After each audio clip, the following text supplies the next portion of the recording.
The first thing I noticed when the bus turned onto Maple Creek Road was that our porch light was on. I know that sounds like nothing, a porch light, but I had been away for 16 months, 12 of them, in a place where I was genuinely not certain I was going to survive.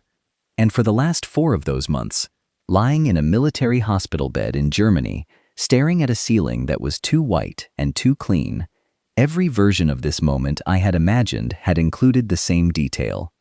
A small white cross in the cemetery behind First Baptist, my name cut into it, and a wife who had finally let herself be talked into saying goodbye. I had built that image so many times in the dark that I half believed it. I had prepared for it the way you prepare for the thing you're most afraid of, not because you want it to be true, but because you can't afford to be destroyed by it when you're still trying to get home. So when the bus made that turn onto Maple Creek, and I saw the orange glow of that porch light burning through the November evening, I pressed my hand flat against the window glass and I made myself breathe, slowly, until my chest unclenched. There was no wreath on the door, no ribbon, no leftover flowers from a service that had already been held. She had not buried me. I want you to hold that for a moment, because I have spent every day since then trying to understand what it actually costs a person to do what Clara did. What it takes to stand in the middle of a town that has collectively made up its mind, in a house full of people bringing casseroles and condolences and pamphlets from grief counselors, and look every single one of them in the eye and say, "He is not dead, and I will not pretend that he is." From the outside, that kind of conviction looks like denial. It looks like a woman who hasn't found her way to accepting reality. Doctors call it a natural stage. Well-meaning people nod at each other over her head and talk about giving her time. But from where I was sitting on that bus, watching that light through the cold glass, it looked like the only true thing I had seen in 16 months. But let me take you back to a road outside a village in eastern Afghanistan, on a Tuesday morning in July, when everything that came after started. My name is Nathan Reed. I was 26 when I deployed with the 3rd Infantry, and I had been married to Clara May Whitfield. Clara Reed, she corrected people. Every time, gently, but without apology. For almost 2 years. We had gotten married fast, the way some military couples do, though for us it wasn't pressure and it wasn't fear. It was the simple arithmetic of 2 people who had known each other since they were 14 years old, sitting 3 desks apart in a freshman English class, who had grown up together and apart and back together again, and who, when deployment orders came down, could not find a single good reason to wait anymore. We got married in her parents' backyard in Harlow, Tennessee, on a Saturday in April, with 83 people and 1 borrowed tent, and a 3-layer cake her sister Sophie had made from scratch that leaned slightly to the left but tasted like something from a dream. I wore my dress uniform. Clara wore her grandmother's pearl earrings and a white dress she had found at a consignment shop in Chattanooga that fit her exactly right, which she took as a sign from someone. She cried when I kissed her. Not the sad kind. The other kind. The kind that comes from something being exactly right. From recognizing a moment that is going to matter for the rest of your life. 3 months later, I was on a plane to Bagram. Clara and I wrote letters. Real ones. On paper, in envelopes, mailed through the postal system like it was 1943. She had read once that soldiers during Vietnam said handwritten letters felt more like the person was actually in the room, and she had decided that was how we were going to do it. And once Clara decided something, that was simply how it was going to be. Every week, sometimes twice, I wrote her about the heat and the quality of the dust, which got into everything, and about the long stretches of boredom between the things that weren't boring, and about the strange and unwanted philosophy you develop when you have too many hours and not quite enough to fill them. She wrote me about the diner, about Sophie's new boyfriend on whom she was deliberately withholding judgment, about the vegetable garden she'd started behind the house where the tomatoes were, in her exact words, staging a deliberate protest. She always ended the same way. 3 words. Then her name. I'm waiting. Clara. I read those words every single time, no matter how many times I'd already read them, and felt something settle in my chest, like ballast, like the weight that keeps a boat oriented when the water gets unpredictable. 11 months in July, my platoon was moving through a stretch of road we had run many times. I was in the third vehicle of a 5-vehicle convoy. I remember the light that morning, flat and white and absolute. The kind of desert light that bleaches color out of everything it touches.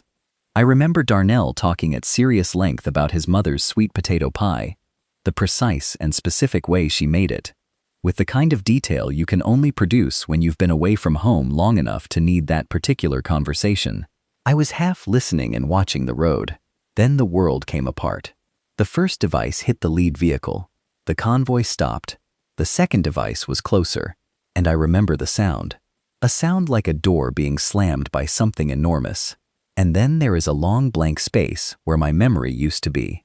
What I know now from debriefings and records and fragments assembled slowly over years. 4 soldiers died in the attack. 3 were wounded. In the aftermath, my dog tags were recovered from a body in the wreckage of the first vehicle. A body burned past any other identification. The Army ran the tags, matched the name, made the only determination they had grounds to make. Private First Class Nathan Reed, killed in action. A notification team was dispatched to Harlow, Tennessee. I was not dead. I was captured, unconscious, and being moved toward a location that a joint special operations team would spend 14 months finding. But none of that had happened yet. First, 2 men in uniform had to walk up the front path of our house and knock on a door. Clara told me much later, months after I came home, on a night when we had finally reached the place where we could talk about it directly, that she had felt something shift before they knocked. She was at the kitchen sink washing a coffee mug, she said, and the air in the house changed, the way air changes just before weather arrives.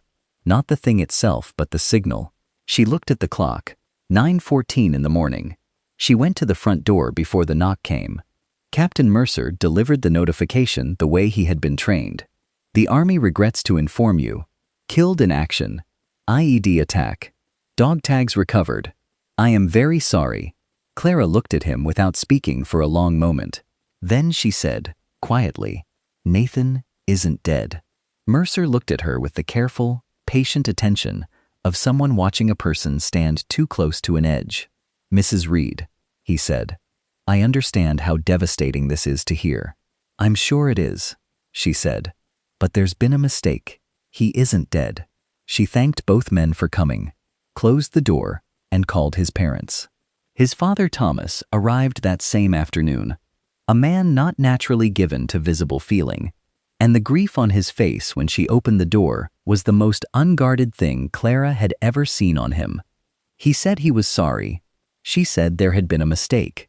He looked at her the way the captain had. Clara, he said, the Army doesn't make this kind of error. I know Nathan, she said, and he's not dead. She showed me the notebook later, the one she kept in the drawer by the bed, where she put things she couldn't say out loud. The entry from that day. Thomas came. He cried. I made him coffee. They think I am broken, but I am the only person in this room who is thinking clearly right now. Nathan is alive. I know the shape of his absence, and this isn't it. I know the shape of his absence. I read that sentence and had to set the notebook down and go stand outside. The pressure on her was immediate and came from every direction. His parents began discussing a memorial. The Army assigned a casualty assistance officer, Sergeant Holt, a careful and thorough and genuinely kind man who arrived with forms and resources and the professional conviction that what Clara needed was support in accepting a reality he had no grounds to doubt. Sophie, who loved her sister more than she loved most things, sat across the kitchen table in August and said, as gently as she could, Claire, you need to let yourself grieve. Clara looked at her sister. I'm not going to grieve someone who's still alive. She filed a formal request for additional verification of remains. She wrote to her congressman's office. She wrote to the Army's Casualty Affairs Division and to a veterans advocacy organization she had found after hours of searching. She went back to Sergeant Holt with a specific, organized account of why she believed the identification was in error. He listened seriously and told her, with what she described as real regret, that the standard identification process had been followed, and the Army's determination would stand. She thanked him and wrote another letter. A grief counselor the casualty office recommended came to the house one afternoon in September. A soft-spoken woman named Dr. Alicia Park, who had helped hundreds of military families navigate exactly this kind of loss. She sat across from Clara at the kitchen table for 2 hours. She was patient and informed, and she spoke about grief in terms that were clearly not theoretical. And Clara heard every word and said, quietly, at the end, "I understand what you're telling me. I'm telling you that my husband is alive." Dr. Park left her card. Clara put it in a drawer and kept the porch light on. His parents held the memorial service on September 1st. Clara did not go. She had told Diane and Thomas in advance and explained why, and said she was sorry. What happened on Diane Reed's face when Clara told her, Clara chose not to describe to me, because she said she had no desire to put that image in my mind. After that, Diane stopped calling. When they crossed paths at the grocery store in late October, in the canned goods aisle, it lasted under a minute and left Clara standing between shelves of soup, feeling more alone than she had felt since the notification. That night's notebook entry, Diane at Kroger. She looked past me. I understand exactly why. I would probably do the same if I believed what she believes. But I don't believe it, and I'm not going to start. The diner was its own continuous ordeal. Customers who meant well and said the wrong things. Women from First Baptist who touched her arm and said they were lifting her up. Dot, the owner, who genuinely loved Clara and left flowers on the counter with a sympathy card in neat handwriting.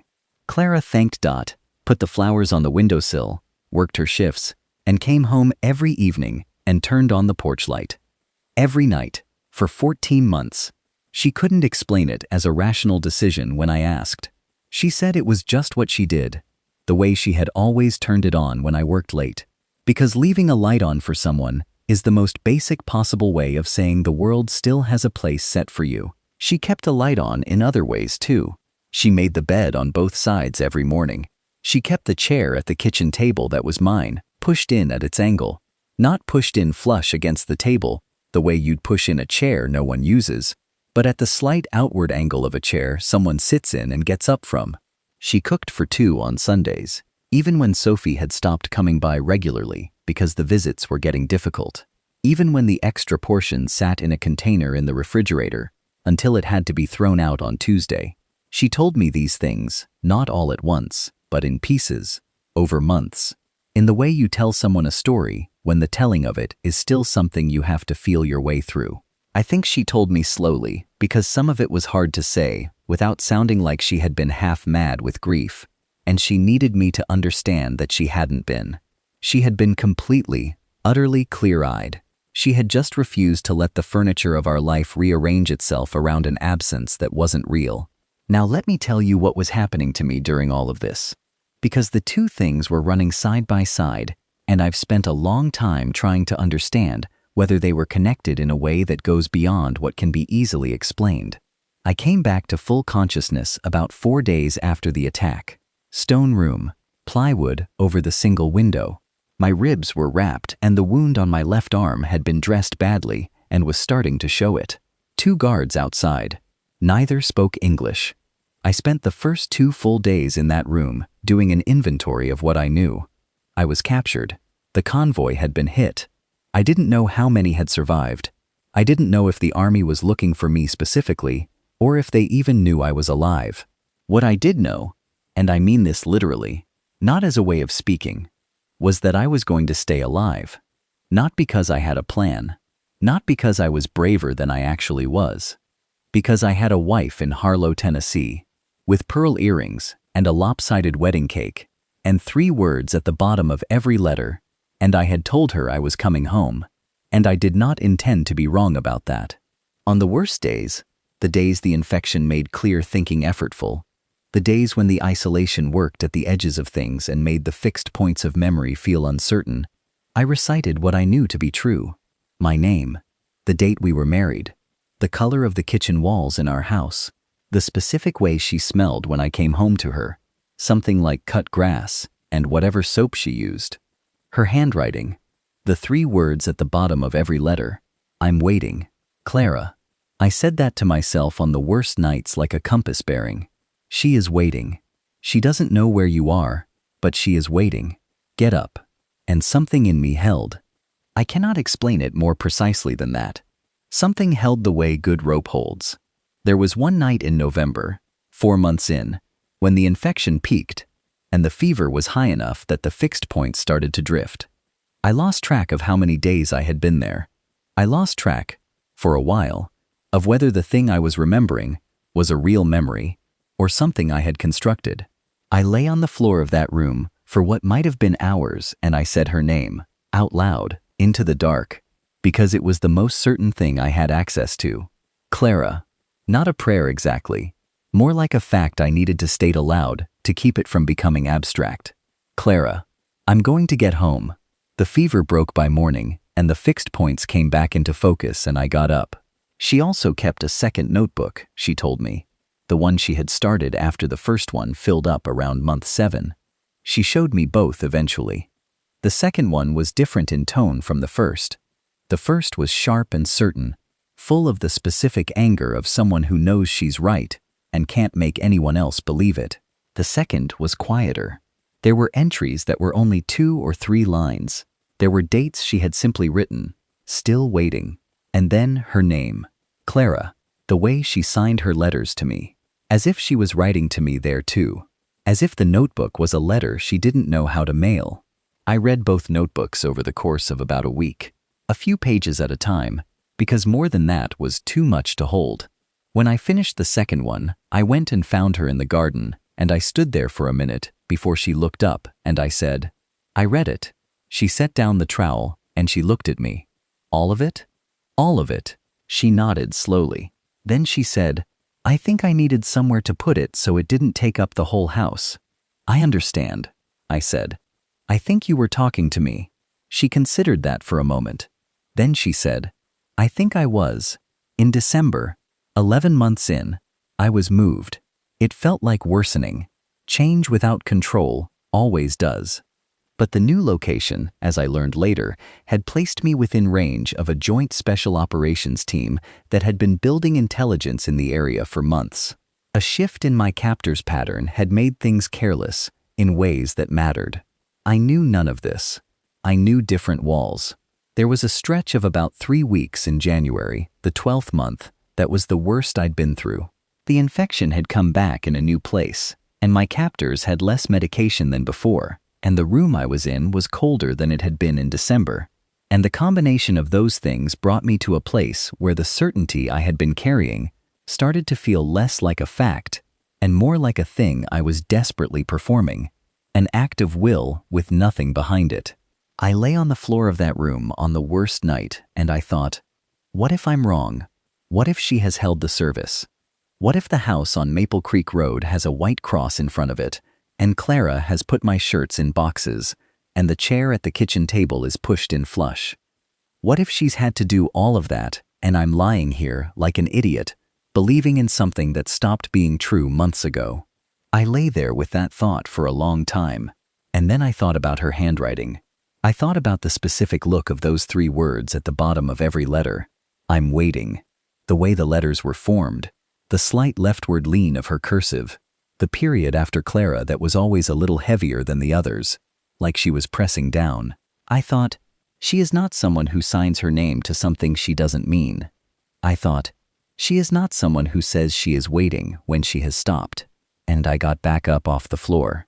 In February, 14 months after the Convoy Attack, the rescue came. My memory of it is fragmented. I remember noise.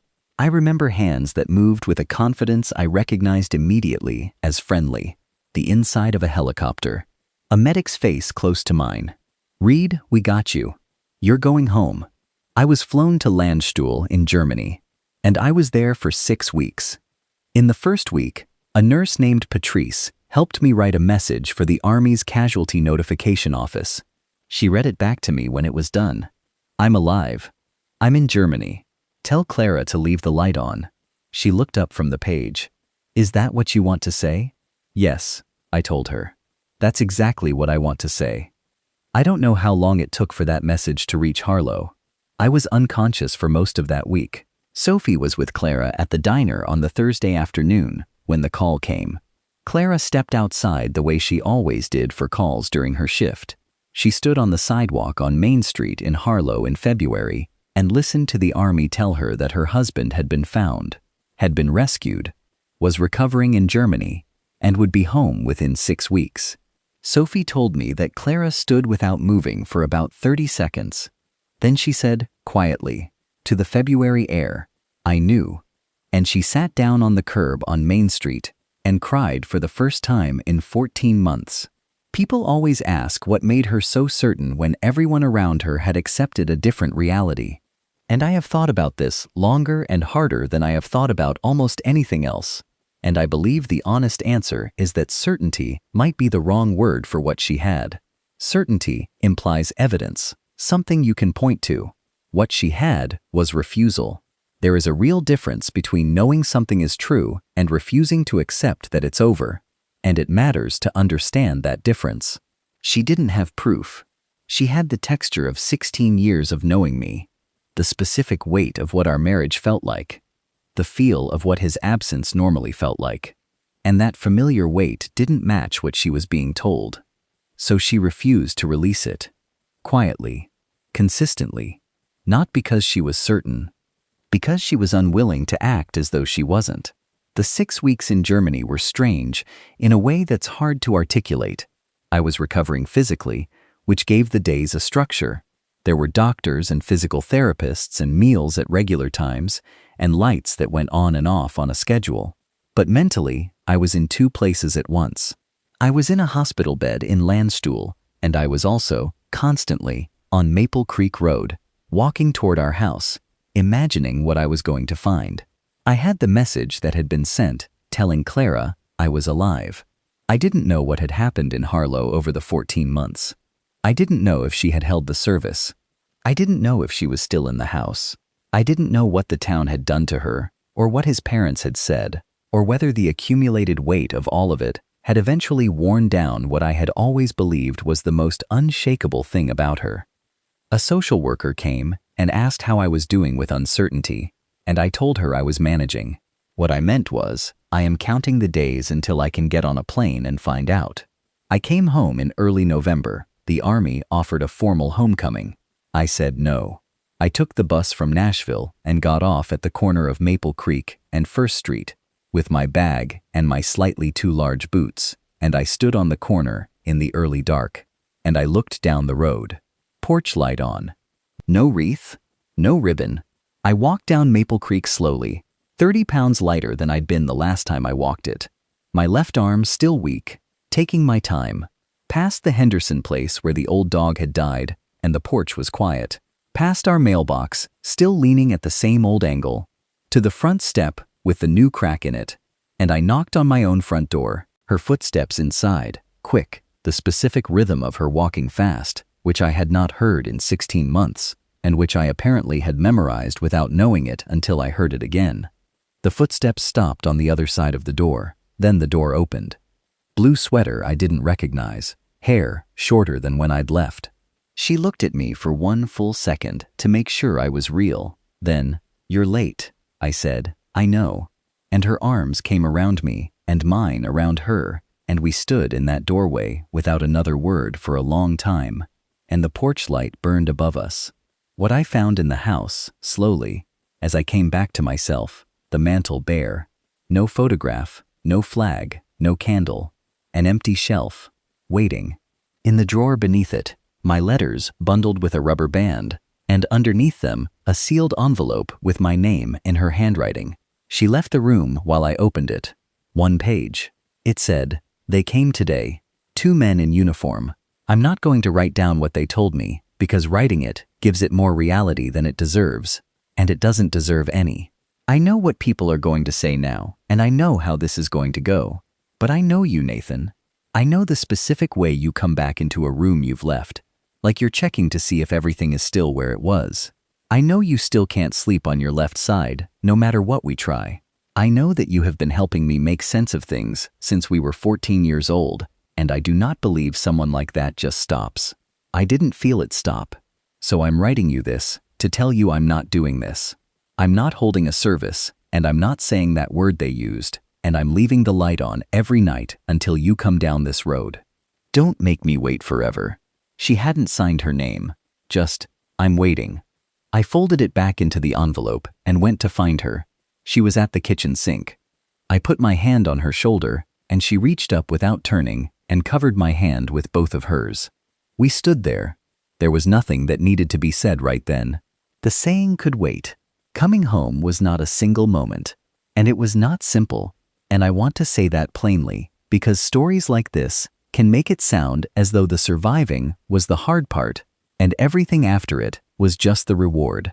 It wasn't. Physical recovery took most of a year. The other kind took longer and is in some ways still ongoing. There were nights I came up out of sleep in our room not knowing where I was, and Clara learned on those nights to wake up quietly. Not urgently, just to put her hand somewhere I could feel the weight of it. She learned that without being told. There was the slow repair with his parents, which took months and cost everyone something, and which ended in Diane sitting at our kitchen table saying things she had worked hard to get right, and Clara accepting every word with a grace that I could not have matched. Thomas came separately and said he was ashamed. I told him I understood, and I think I meant it. The town found its way back in its own time, awkwardly at first and then genuinely. Sophie threw a dinner she called a homecoming, and which was also, in the particular brightness of her face all evening, a quiet celebration of her sister having been completely right. The first few weeks at home were a kind of careful navigation. We moved around each other slowly, relearning the geography of sharing a space after 16 months of living in very different geographies. I didn't always know what to do with myself. The house was the same size it had always been, but I kept finding myself standing in the middle of rooms without a clear purpose, which was the opposite of how I had spent the past year, in which every action had had a very immediate purpose or you didn't do it. Clara gave me space without making the space feel like distance, which is harder than it sounds. She had, it turned out, thought carefully about this, in the way she thought carefully about most things. She had read things. She had asked a social worker at the Veterans Center downtown what to expect, what helped, and what didn't. She had not told me she had done this because she hadn't wanted me to feel managed. I found out about it later from Sophie, who mentioned it in passing, and when I asked Clara about it, she said, "I was going to get you home. I was going to be ready when you got there." That's what she's like, Clara. That's the whole person. She keeps the light on, and she reads the literature, and she does not announce that she's doing either. One evening in May, sitting on the back porch, the first warm evening of the year, the garden coming back to life, and the tomatoes cooperating for once, I asked her which night was the hardest. Of all 14 months. Which one? She was quiet for a while. Then, the night his mother stopped calling. Not because it surprised me, but because I understood then that if I turned out to be wrong, I was going to be standing in that wrong place completely alone. I asked how she kept going after that. She looked at the garden. Then she said, "You would have. If it were me, you would have." I thought about the hospital in Germany and the specific fear of not knowing what she had been told, not knowing what she had been carrying, not knowing whether she had given up or held on. I thought about what I had said to myself on the worst nights. She is waiting. Get up. I thought about whether I had known that, or had simply needed it badly enough to hold it as though it were true. I think it was both. I think sometimes those two things are exactly the same thing. Sophie came around on her own terms, in her own time. About a month after I got home, she showed up on a Saturday morning with coffee and a specific expression that Clara recognized as the one Sophie wore when she was about to say something she had been drafting for a while. She sat down at the kitchen table and she said to Clara, "I should have believed you."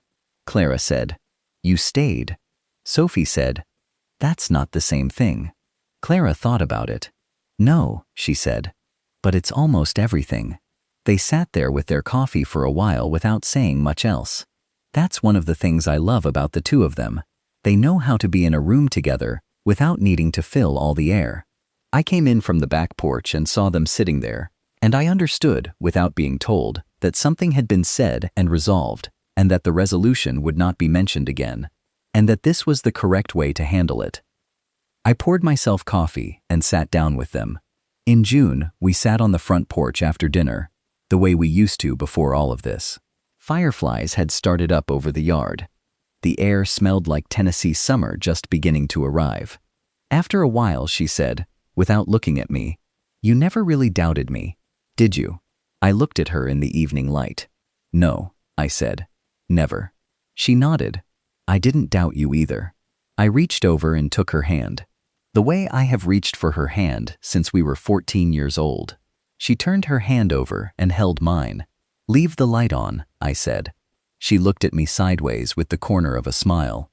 "Always," she said. That is the whole truth of this story. Not the IED, and not the captivity, and not the rescue, which has its own facts but belongs in a different kind of telling. The truth is, a woman who understood in her bones something that most people only believe in theory, that love is not a feeling you sustain. It is a decision you keep making.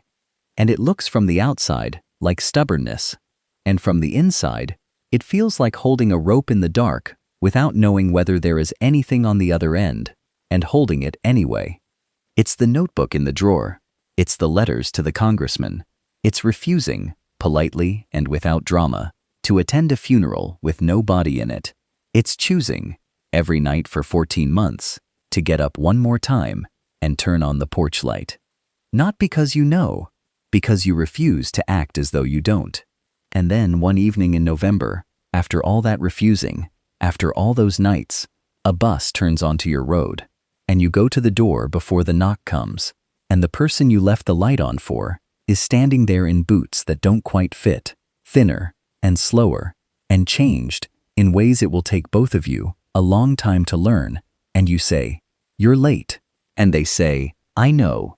And that is the miracle. Nothing louder than that.